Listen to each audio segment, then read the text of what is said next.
Hi, my name is Dr. Chris, and I'll be your instructor in your diversity class for the next 16 weeks. I've created this video to introduce you to who I am so that you can get to know a little bit about me. As some of you all who have had me before in the BSW program know, the relationship between a student and a single faculty member is absolutely critical to student success. Consequently, I'm trying things a little bit differently in this online class, and I've developed a variety of videos that I hope will help build the relationship between you, the student, and me, the professor. That said, one of the things I want us to do over the course of the semester is actually get to know each other. With that in mind, I hope to share some fun things with you and some things I enjoy in other aspects of my life. I've attempted to do that in this video. So, before we start, I want you to think about a couple of things. One of the things I want you to think about is the very first impressions you had of me as soon as you started this video.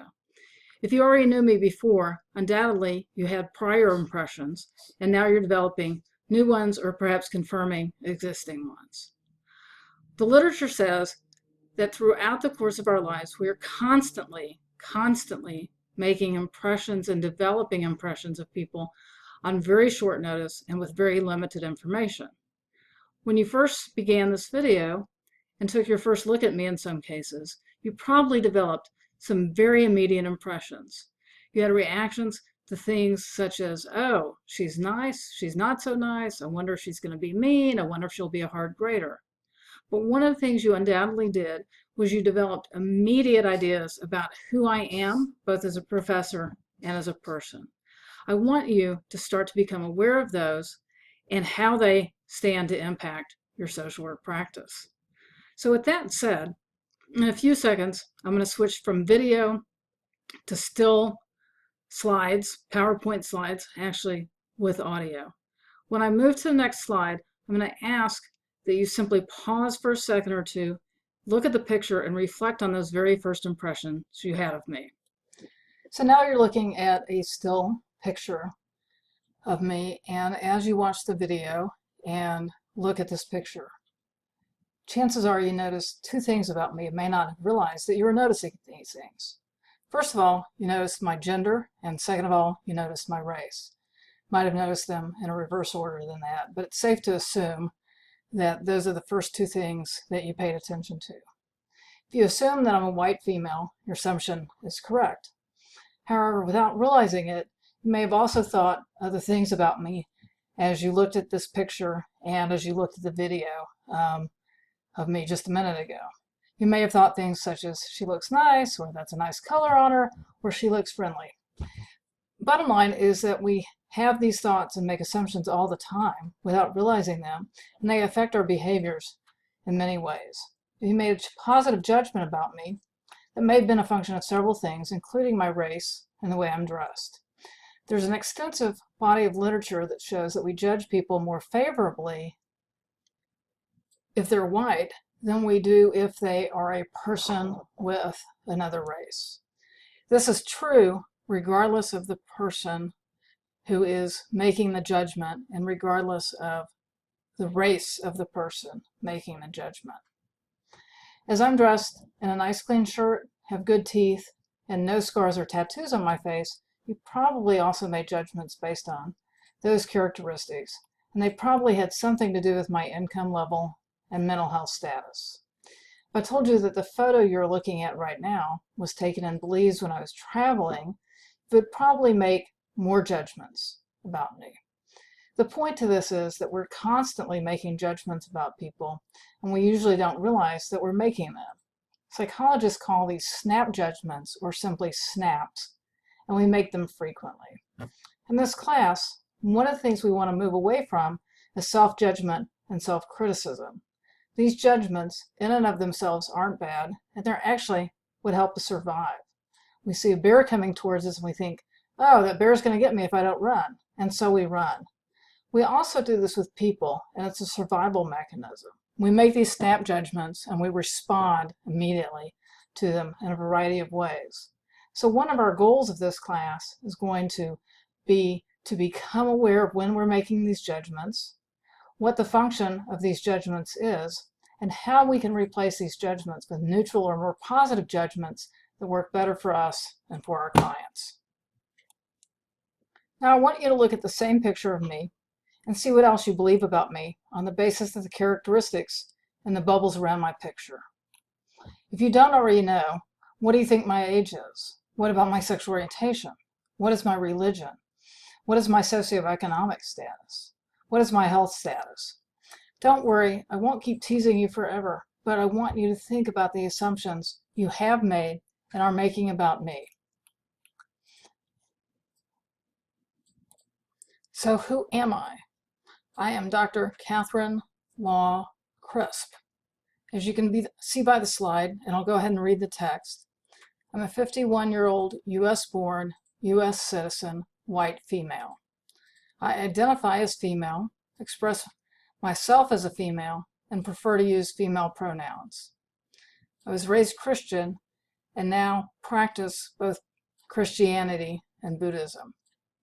I'm in the upper middle class socioeconomically. I identify as a lesbian, and I've been with my wife for 22 years and married to her for the last 3 years.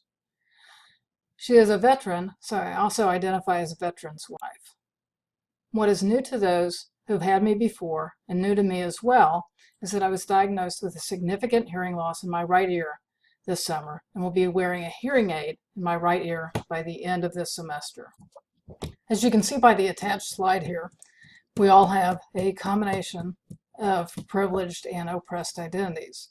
In my case, I'm privileged in that I am white, upper middle class, US born, and a US citizen. I am cisgender and that I identify with and express my gender as that which I was born, and I was raised and still practice Christianity. I am oppressed on the basis of being a female, a lesbian, and having a hearing loss. We all have a combination of privileged and oppressed identities, and one of the tricks is to be mindful of how those impact our work with clients and how our clients are affected by their oppressed and privileged identities as well. During the course of the semester, you're going to be reading about privilege and oppression, and if you're sitting here thinking, well, I don't feel privileged, that's a function actually of privilege. Most people don't feel privileged, but privilege isn't a feeling. And we're going to talk about that and have some information presented about it in the early part of the semester. So all that said, we've had a pretty serious conversation or monologue, I guess you might call it, thus far. And what I want to do now is just share with you some of my favorite things.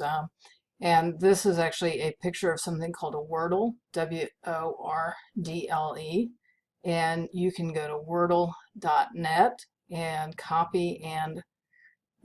create a list of your favorite things, and then either put it directly in or copy and paste it from a previous document into wordle.net, and it will make something very similar to this for you. So as you can see by this, basically here's some of the things I love. College football, sharing inspirational quotes, elephants. I did my first silent meditation retreat in March. I absolutely adore and just love, can't say enough good things about how much I love spending time with my wife, Kay. I meditate, hence my interest in silent meditation retreats. I love spending time on the beach, and most of my vacations during the winter are actually to a nice, warm, tropical beach. Love being on the water, hence my interest in kayaking. I also enjoy sunsets anywhere I can find them. And if you look on the left side of the graphic here, you see something about deck time. And my wife and I frequently, during the fall in particular, will actually meet and have dinner on the deck frequently with friends and watch the sunset. I'm a huge sports fan, love NFL football, women's basketball, college football. Also do some gardening and love making salsa and pesto with items that I've grown in my garden. And am, much to people's surprise, a bit of a fan of pink flamingos, if only because they make me laugh. So you can see here that these are just some of my favorite things, give you a sense of who I am and some of the things I enjoy in life, and hopefully we'll be using some of these things as examples in our work together this semester. Finally, you can see, hopefully by the screen right here, that there are a variety of pictures here. And moving from the top left, you'll see a picture of my hands here. Actually, it's my hand and my wife's hand on the day that we got married, with our rings that we had purchased in Italy a year before. To the right of that is actually a picture of me hang gliding for my first and only hang gliding experience, and I did this in Switzerland.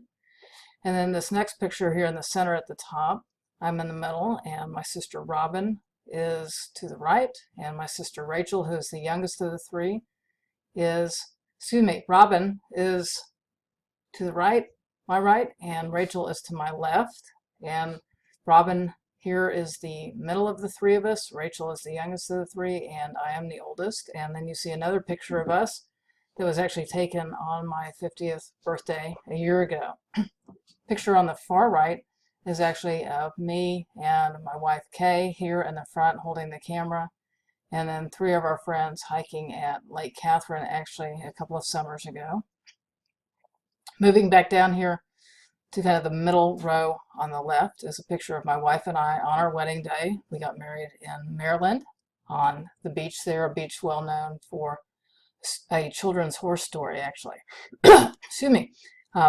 Next to that is one of many pictures we've had taken of us as the state champions for the teams that we have played on in our tennis leagues, United States Tennis Association here in Little Rock, and we've played on teams together, and we've been pretty successful with the teams we've been able to put together. This next picture here is a picture of Kay and I taken this summer again on Lake Catherine when we were kayaking. And then this is a picture here to the right of the one that of Kay and I kayaking, and it was taken actually on my birthday just a few weeks ago when I turned 51, and it's Kay and I and my dad and his wife and my two sisters and then the four kids that they have between them. Moving down here to our bottom left is a picture of people that were involved in the very first Safe Zone training, and hopefully over the course of the semester again we'll have an opportunity to talk about Safe Zone and the programs that it provides and everything that it means to UALR. This picture here with us kind of strapped in funky harnesses is actually a picture of Kay and I with our friends Paulette and Stacy. They're the ones that we travel to for a variety of places, usually the beach actually during the winter, and this is right after we had finished hang gliding actually in Belize where we spent my 50th birthday. The picture actually to the top right is of us on Stacy's 50th birthday, which we spent in Cancun. And then finally, this picture on the bottom right is a picture of Judith Faust. She is a retired faculty member, and this was at the party that we threw for her to celebrate her entry into the recovery process from cancer. So I'm someone that actually enjoys having a lot of fun, and hopefully these pictures convey that. I really believe that life is too short not to enjoy it and not to have fun. And what I've attempted to do in this introductory video is to just give you a sense of who I am, some of the things that I enjoy doing, some of the things that are important to me, particularly as they relate to teaching diversity. So in the weeks ahead, you will have the opportunity to continue to get to know me, and I hope to have the opportunity to get to know you as well.